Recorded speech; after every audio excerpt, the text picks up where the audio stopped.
খবর 24 সাথে আপনাকে স্বাগত।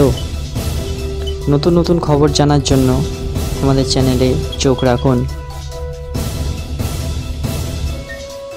খবর 24 আপনাদের স্বাগত।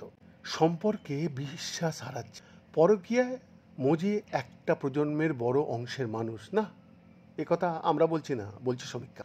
সম্প্রতি সমীক্ষায় এই তথ্যই উঠে এসেছে এবং তাতে এমন কিছু চমকপ্রদ তথ্য উঠে এসেছে যা দেখে আঁতকে উঠবেনই সবাই।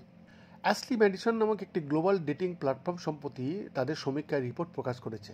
জুন মাসের রিপোর্টে দেখা গেছে পরকীয় হঠাৎ অনেক কমে গিয়েছে বাণিজ্য নগরী মুম্বাইতে।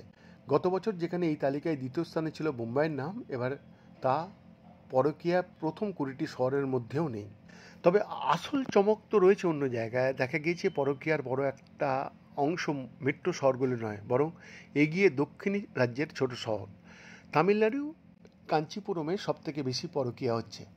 2024 সালে এই ছোট্ট শহর পরকীয়ায় দেশের মধ্যে 17তম স্থানে ছিল, এবছর বিরাট লাভ দিয়ে প্রথম স্থানে উঠে এসছে।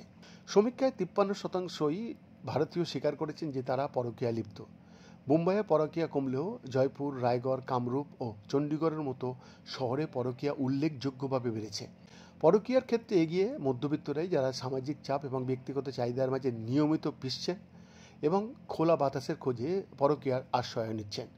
সেখানেই মুম্বাইয়ের মতো শহরে, মানে বড় শহরে, বর্তমানে সম্পর্ক অনেক খোলামেলা। শুধুমাত্র ডেটিং অ্যাপে সাইন আপ দিয়ে নয়, কতজন সেই অ্যাপে সক্রিয় অচেনা অজানা ব্যক্তিদের সঙ্গে কথাবার্তা বলছেন তাও সমীক্ষার গুরুত্বপূর্ণ অংশ ছিল।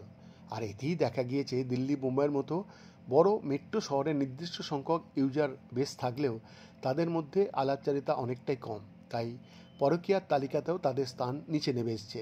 তালিকায় উল্লেখ নেই কলকাতার নাম। আবার এটাও মনে করা হচ্ছে যে মুম্বাইয়ের বাসিন্দারা হয়তো আর ডেটিং অ্যাপের ওপর নির্ভরশীলতা কমিয়ে দিয়েছে।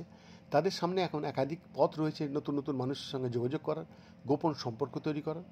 প্রসঙ্গত, বিবাহ বহির্ভূত সম্পর্ক নিয়ে সামাজিক অবস্থান বদলাচ্ছে। বর্তমানে আর কোনো সম্পর্ককে অবৈধ সম্পর্ক বলা যায় না। 2018 সালে সুপ্রিম কোর্ট ভারতীয় দণ্ডবিধির 497 ধারাকে বাতিল করে দিয়েছে এবং যেখানে পরকীয়াকে ক্রিমিনাল অফেন্স বা অপরাধ বলেই গণ্য করা হতো। বৈদ্যনাথ দাসের রিপোর্ট, খবর 24/7।